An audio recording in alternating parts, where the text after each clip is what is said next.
Every politician has people working behind the scenes to make things happen, and it's no different for Rick Perry. But the name of one man that rises above the rest? Mike Toomey. Texas Tribune reporter Jay Root and New York Times reporter Jim Rutenberg take a look at what the powerful corporate lobbyist has done to help Perry as governor, and how he's trying to get him elected president of the United States. So I'm here in Texas, in the offices of the Texas Tribune. I've been working with the Texas Tribune for the past couple of weeks, doing a story on Mike Toomey, who is, by all accounts here in Austin, the closest lobbyist to Rick Perry. They have a long history together. Mike Toomey is a lawyer. He's a former legislator. He was elected to the State House of Representatives in 1982. He met Rick Perry in 1985 when Perry had been elected in 1984. When Governor Perry came to Austin as a young freshman lawmaker, Mr. Toomey was already in place in the House as a real ambitious, budget-cutting, hard-charging young legislator, and he enlisted Mr. Perry to be part of his group. These guys were called the Pit Bulls, and they were just young guns who were here to change the way Austin runs. Mr. Perry was very much seen as sort of the face of this group, and Mr. Toomey was seen very much as the brains of this group. Not to take anything away from Governor Perry, but Mr. Toomey is really a more of a backroom student of budget-cutting politics.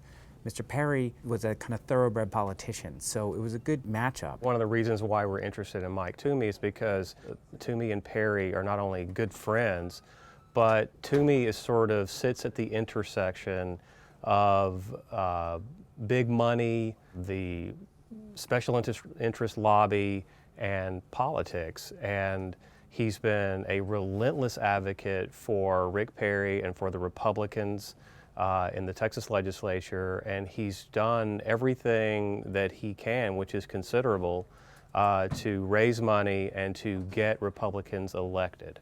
Interestingly, he was outside the government when Mr. Perry took the governor's office for about a year and a half or two. Then he was inside the government as Mr. Perry's chief of staff from '02 roughly to '04. Then he was back outside as a lobbyist. So he had a catbird seat to kind of know what was kind of going through the executive offices there. And he had incredible success achieving things for his clients.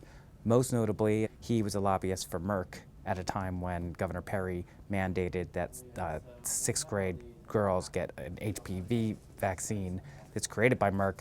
Even now, Mr. Toomey is incredibly important for Mr. Perry's presidential prospects. He's formed a super PAC called Make Us Great Again. It's going to have a budget, they hope, of $55 million. It will be really aggressively advocating for Governor Perry's election and likely attacking all of his opponents. The hitch is that this group can have nothing to do with Governor Perry or his campaign. It's against the law to coordinate. Now, that could be hard to do, seeing as Mr. Toomey happens to own a small island in New Hampshire with Dave Carney, Governor Perry's top political aide. The rub, I guess, is that he's used his influence, or allegedly used his influence, to help Perry get elected, and at the same time, he's had these clients, insurance companies, oil companies, that have done very well, and so there's some allegation or some notion out there that he's traded on his influence to both help Perry and help himself. Toomey is sort of, in some ways, kind of a mysterious character. He's very intense. We just hear over and over that the guy's work ethic is just unmatched, that he doesn't even like to sit down. He has a desk where he stands up. He paces a lot.